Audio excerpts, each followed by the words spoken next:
Menopause myths that you should no longer believe. This video is for you if you are a woman over 40. This video is for you if menopause is disrupting your life. This video is for you if menopause is not disrupting your life.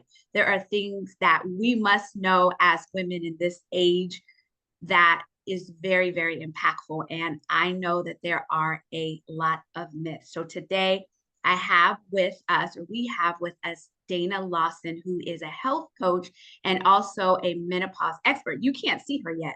I'm going to make her be seen. Now you can see her. She was waving, but you didn't know that. Maybe you knew it. And then I'm Robin-Nutritionist from Necessary Nutrition. I wanted to talk to Dana. We had a conversation before, and she was enlightening me. I help women in the pause phase from a nutrition side. So I would say that's my thug thizzle. I can do the nutrition, but there's so much more to it than that. So Dana, we're just going to jump right on in because I know how out in these YouTube streets, people have a short attention span. So we want you all to be best served and stay into the end so that you get all of this information. And I must say this, when you hear something that impacts you, leave a comment, share this, like all of the things that will serve someone else. Each one teach one. So you all will hear something and I want you to share it with your girlfriends as well. The first question I want to ask you, Dana, just so that we can understand what is menopause. Yeah. And thank you again for having me. I'm so glad we get to take our personal conversation and bring it to, the audiences and the women here on YouTube. So menopause is really just one day in your life. And it is when you go 12 consecutive months without a menstrual period. Then there's a lot that goes on, within that time and before that time when you have your last period. But that is what menopause is. And then you live the rest of your life post-menopause, which is without a menstrual cycle. So fertility ends, your ovaries kind of hang up their aprons and, their work is done. So it's just really a point. It's like, this is the point. So it's before your cycle stops and then after your cycle stops. So before it stops, there's this space, perimenopause, right? Right. Okay. And then it's all kinds of things are going on in that space. Right. Menopause, 12 months without a cycle. And then we're living the rest of our days post-menopause. Should we call it post-menopause or? That's the technical term, post-menopause, but many people recognize it as menopause. But I think, just for this audience to keep things simple, we can refer to it, as menopause, because that is the day that you go 12 months, consecutive months. And I say consecutive, Robin, because, we could get confused. And this is where tracking comes in, right? To make sure you're keeping up with your periods, because you could go 6, 7, 8, 9, even 10 months. But if you have some spotting, then you've got to start that clock all over again. And there is the chance that you could get pregnant. So I'm just putting that out there. Yeah, I didn't write that as one of the myths, but I'm going to write that down because we got to actually talk about that. That is, oh my gosh, that is, anyways, we got to come back to that. So let me come back to that. So one of the myths, or when I talk to people, they say, oh, I'm okay. I don't have hot flashes, so I didn't have any menopause symptoms. Or I do have hot flashes, so menopause I feel it. I know it's here. People just associate menopause with hot flashes. So my question is that all there is? Hot flashes?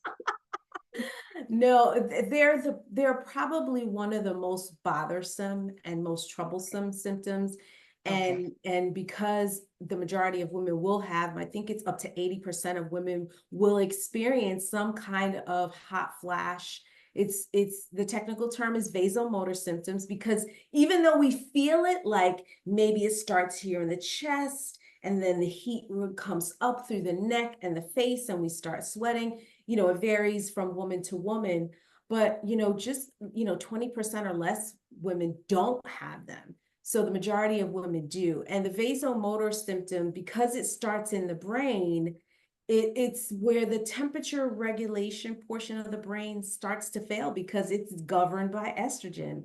And so when estrogen starts to fall or fluctuate, then women will have vasomotor symptoms, hot flashes, night sweats. And I get the women that tell me, oh, well, I don't get hot flashes. You know, I'm not drenched in sweat. I just feel warm. Feel warm. Well, my dear, that is still part of it. Part of it. What are some of the other things though? I mean, there's a myriad of other things that what I know now is that women don't connect it to the, I lump it as the pause because there's the post, the day it happened before it. So I just call it the pause phase, which to my understanding can happen maybe in your 30s, but really in the 40s. And other than hot flashes, give us some of the, and there's a lot, I know. So some of the other symptoms or concerns that we may notice that people don't even think are related. That are related. Yeah. And hot flashes were, you know, one of the things that I mean, I didn't know a lot of this until, you know, I was trained in it. So, and I'm still, you know, learning and growing as I go along. So I don't necessarily consider myself the expert, but I have learned quite a few things, you know, along the way. So hot flashes or vasomotor symptoms are one symptom. We have the symptoms of emotional, when it comes to the brain, like depression, anxiety, panic attacks. You know, those are some of the emotional things. We may feel more sensitive to certain things. Then we have, you know, we have the musculoskeletal system. So we have the joint pains and aches and just kind of weird sensations. We injure ourselves a lot easier. It takes longer to heal. It makes women concerned because we're like, wait, I just went walking and then, you know, now my ankle is swollen and so the frozen shoulder is included in that. I experienced that in my 40s, had no idea. I thought I had slept wrong. I hear that a lot too, right? Oh, I slept the wrong way. And so now my shoulder hurts. If you are if you're in your late 30s, early 40s, it is likely the beginning signs of musculoskeletal system disruption. Then we have, go ahead. No, I was going to say heart palpitations. That's where I was going. I was going to the cardiovascular system. The heart palpitations, our blood vessels get more stiff, our blood gets more sticky. So, you know, we have more atherosclerosis, you know, the buildup of the plaquing in the blood vessels because estrogen is what keeps them nice and elastic. And when they get stiff and sticky, you know, it starts to build that plaque around the walls of the arteries and in our veins. Some of the other ones, because as a nutritionist, people come to me because their cholesterol is high. And now it's like, okay, yes, your cholesterol is high, and here's a meal plan that can support you, but we also got to really look at the reality of where you are with your hormones, because it's my understanding that the hormonal changes can affect the cholesterol and the blood pressure. And I personally, unfortunately, experience the heart palpitations, the panic. So like I'm sensitive. I could hear something back in the day. I'm resilient. It didn't bother me. And now I'm just like, I think I'm going to cry. And I don't even, ain't even that serious. Like I'm sad. I'm just like, everything is just like heightened. So those that are listening, I guess this is the thing I want people to understand, because we'll go to the doctor and say, oh, my, this is hurting or my that. And you may be given a medication, but the root cause is this hormonal fluctuation, which brings me to the next myth or things that people say is, I just got to live with this. It is what it is. I'm aging and this is just what it is. Is it just what it is? Do we have to live with this? Well, you know, that's one way to do it if that's your choice. But most women that I speak to, I know that you speak to, are like, this is for the birds. I don't want this. So I need to figure out how I can, you know, smooth out this journey. And just to go back briefly with the symptoms, you know, I mean, digestive issues, skin irritations, itchy ears, dry eyes, dry mouth. I mean, there's a plethora. I mean, it started with like the 35, you know, key symptoms, but it's over 100 different symptoms. So even, you know, if you find that your stomach is more sensitive, you have more allergies, you have more allergic responses to food even, that could be because of the hormone fluctuation and decline that we're experiencing. But back to your question about whether we just sit back and take it, Yes. you know, I mean, we're talking about quality of life. And I know that you and I are really big on that. And Yes. so anything that is going to interrupt with your quality of life, a woman should not accept for herself or allow herself to be told that you just have to deal with it. Because there's maybe they don't have the answer and that's their quick way of, you know, brushing you off. Or, you know, maybe they don't have enough tools in their toolbox, and that's okay. I mean, not every practitioner is trained in menopause, so maybe they're doing you a favor by saying that to you so that you can look for another provider. So those of you have to you take have it. to. So those that are listening, and we're going to talk about at least one of the options, but you don't have to just live with it. It is a function of our maturing, but there are things that we can do and should do because, as Dana said, it's about our quality of life. And you've seen women that have just declined, and then you've seen women that are very spunky, and you look at them and you say, I want to be like her when I get older. And our intention is just to make sure that you all are empowered. So the next question or the next myth is that, and I'll say HRT, so hormone replacement therapy, or BHRT, bioidentical hormone replacement therapy. So hormones are dangerous. That's what's been the narrative of, we get hormones, it's going to give us cancer.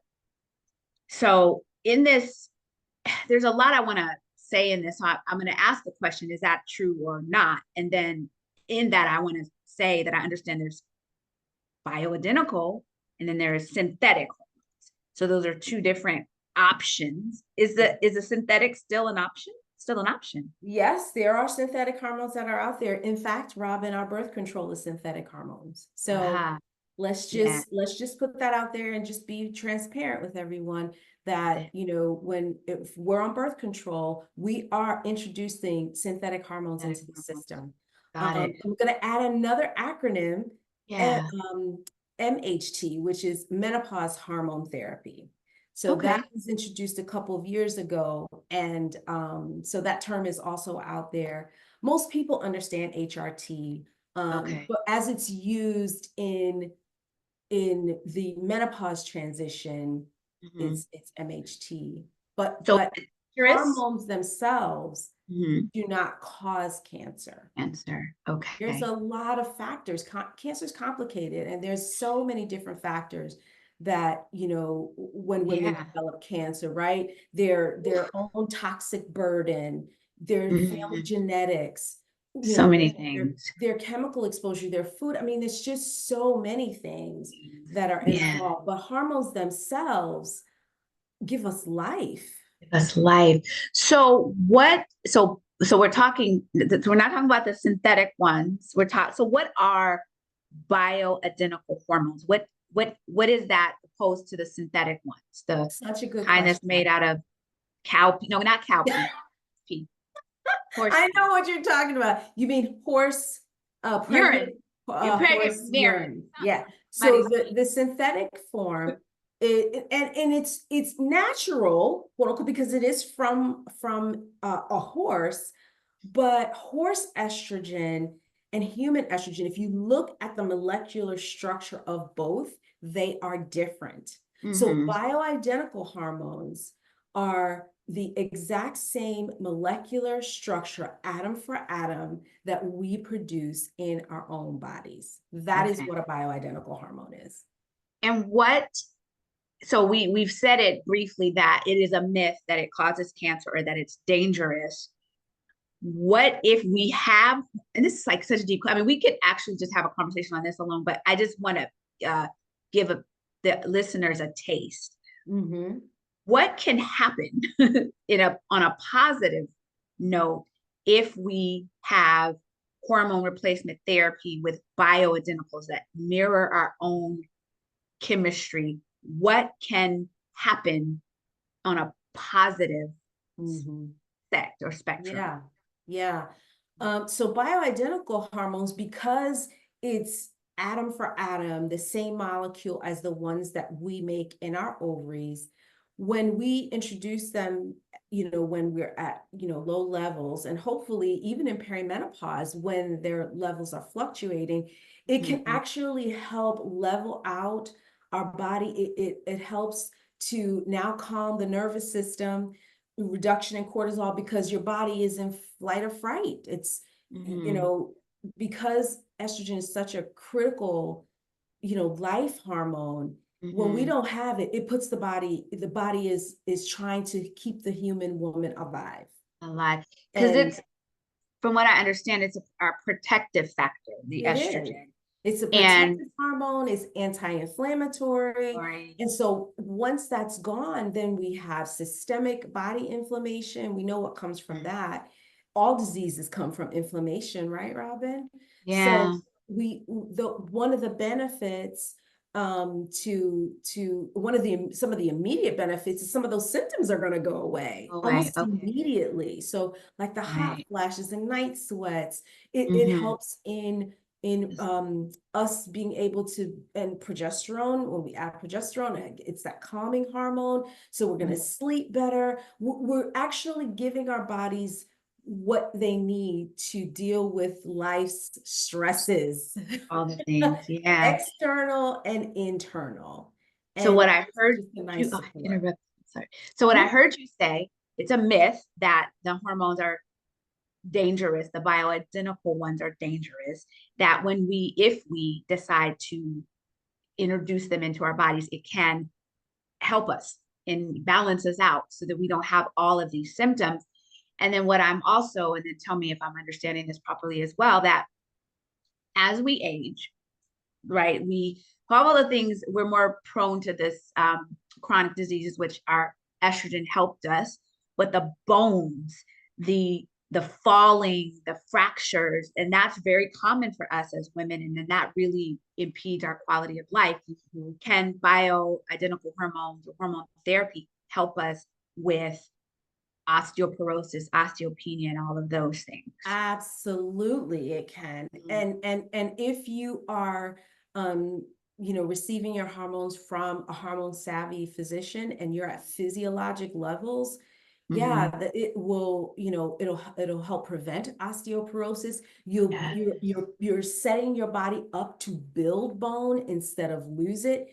It's going to help maintain muscle. It's going to help you stay insulin sensitive. So now you won't have the weight gain, which is another symptom of menopause, that belly weight and that weight gain that's just stubborn, that no matter what you do, it just doesn't go away. It helps with insulin sensitivity. It helps fire and trigger the neurons in the brain. It helps to keep the blood vessels nice and elastic. So it helps support your heart health and your blood vessels. So overall, yes, do we want symptom relief? Absolutely. Because again, quality of life, right? But we also want to be able to live long and healthy. And not, not worry about, falling and it being a catastrophic event, or dementia, Alzheimer's that come, a heart attack. One of my really close friends, his wife died and she was in her late 40s of a heart attack. Wow. So this is nothing to play with. It really is something that we really need to give strong consideration to, because the type of hormones that we introduce to the body is important. The timing of the hormone is important. We have more benefit. Studies have shown that the first 10 years post your last period is the ideal optimal time. And also the lifestyle pieces have to be together. The lifestyle. And I think, is it safe to say that without intervention, without balancing or a hormone replacement, that we're just gonna decline? I mean, eventually, right? We'll just start having more and more issues. What I'm also learning with my customers and clients and just people that I know, that maybe now in their 70s, like they had their stopping their period and then they were okay. And now all of a sudden, now in their 70s, all of these things are occurring.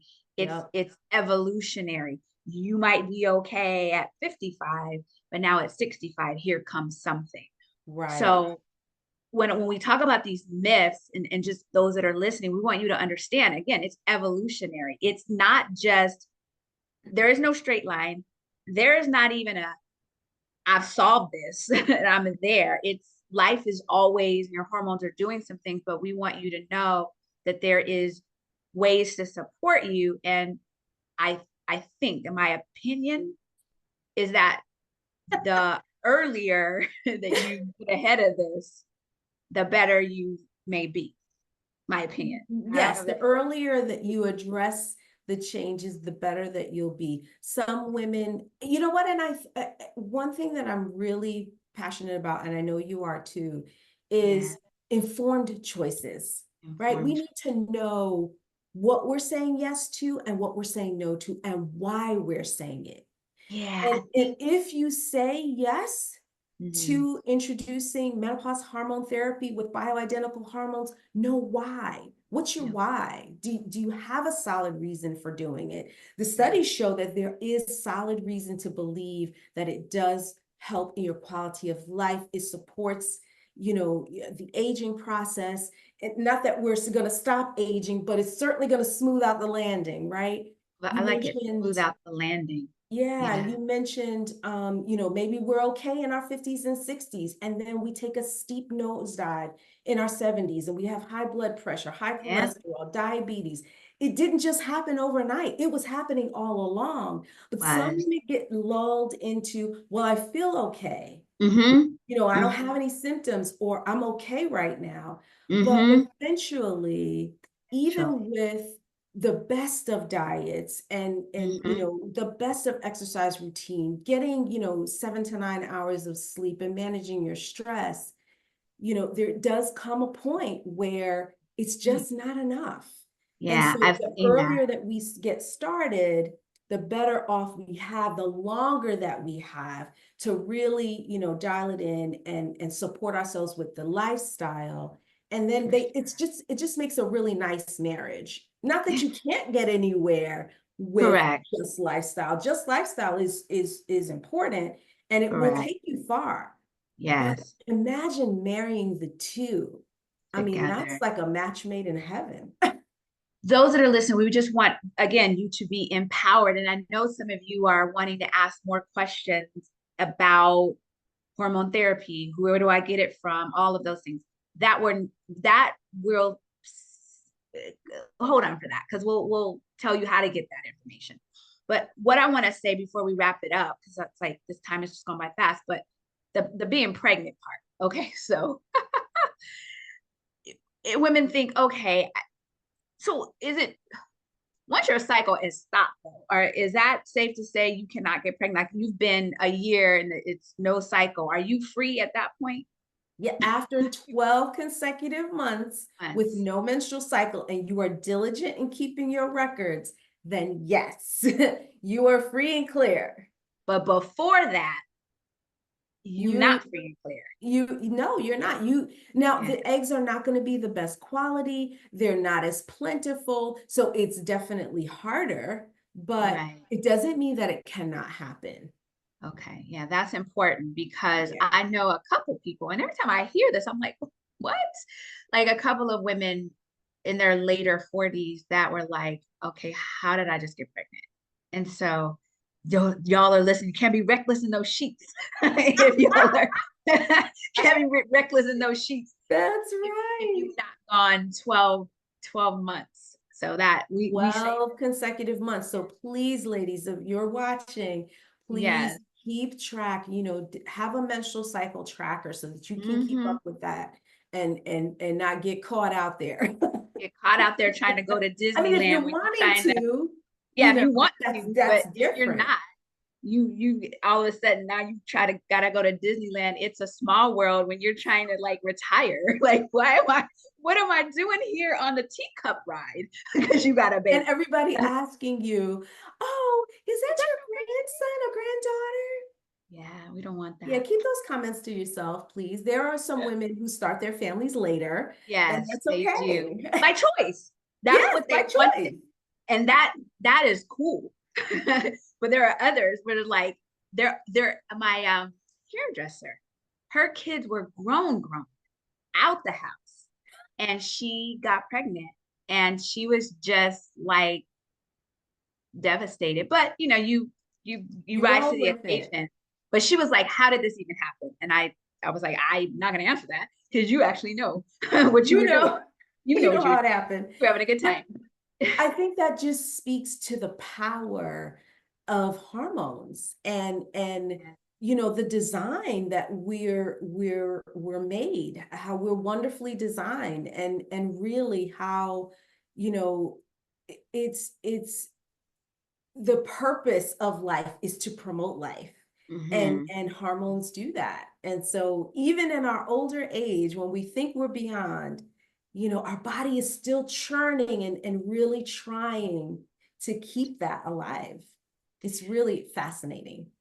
It is. To be a woman it's powerful. So y'all have questions, you put them in the chat and myself and or Dana will, to the best of our ability, answer them for you when we get a chance. I want to ask you, you are an upcoming menopause doula. What is a menopause doula do? Yeah. Yes. So if you think about, most women recognize the name doula in childbirth, right? And Mm-hmm. doula is there. They help guide them emotionally, physically, give them, help them, make informed decisions on how they want their birth to be, et cetera, et cetera. It's the same thing with a menopause doula, providing emotional, social, educational support so that they can make choices on how they want to age. And we can design how we want this whole thing to play out. And it really starts in 35 and up.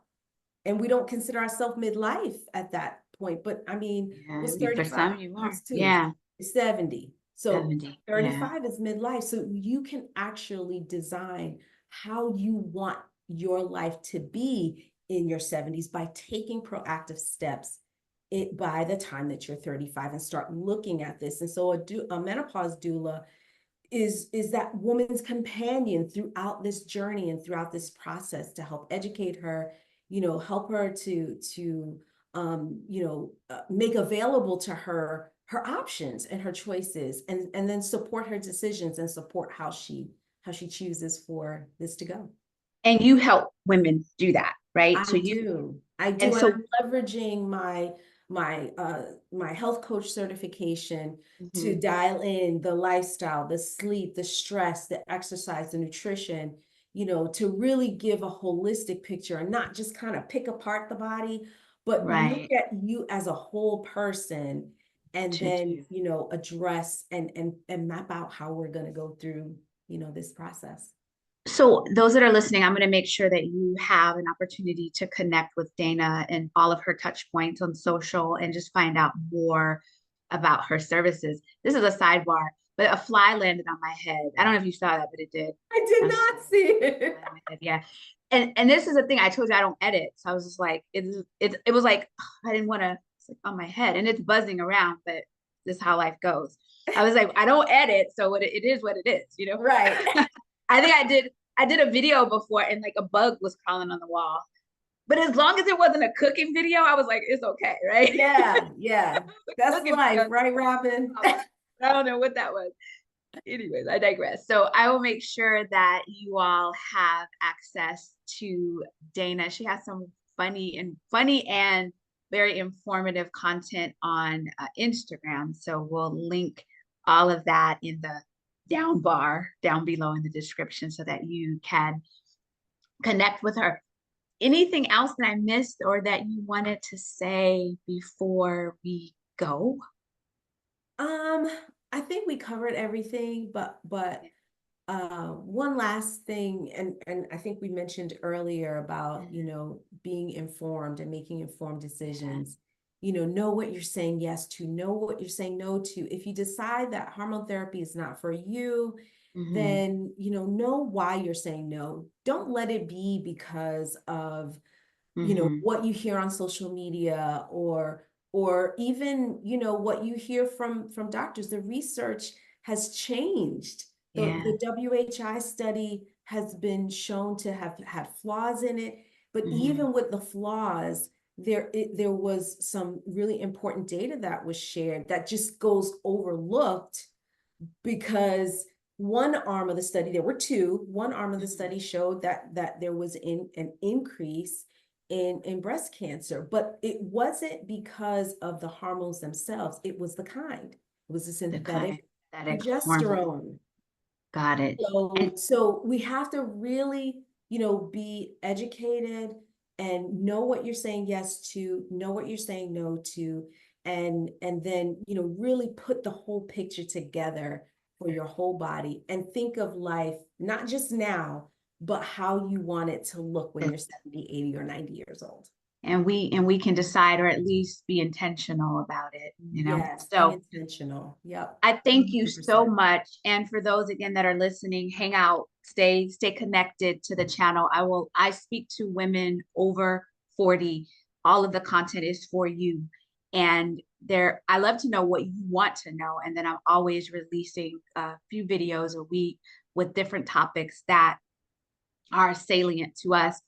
This is my 16th year as a nutritionist. And so primarily I help women build their nutrition foundation. And then I also have a community. So I'll put that information down below. I'm absolutely going to put a plug in for two things. These are top supplements for women in the pause phase, one of them being vitamin D3 plus K2. So I'm going to put that information. If you don't have it, why? Get it? Right, you need it. You need it. And then the other one is magnesium. And I'm starting to just teach more on what magnesium will help us for. And one of the things that is useful or powerful to me is that how magnesium supports our bones, especially after the post-pause, that magnesium is even more important at that time. So such an important cofactor. And so we, Necessary Nutrition, we have that Necessary Nutrition, vitamin D3 plus K2, and also necessary magnesium in that down bar. And I will say, like, subscribe, share, comment, let us know what how this worked out for you. And I know some of the questions are like, where do I get these hormones? Who should be my doctor? All of that. Just stay close and we'll make sure, because that's a lot. We wanted to not keep this video for hours and hours and hours, but stay close, stay connected, and we'll make sure that you'll be able to expand on your knowledge for that. All right. Thank you, Robin. It was a pleasure. Thank you so much. And I just want to say, eat well, think well, and be well. This is Robin from Necessary Nutrition, joined by Dana, and we'll see you all hopefully later.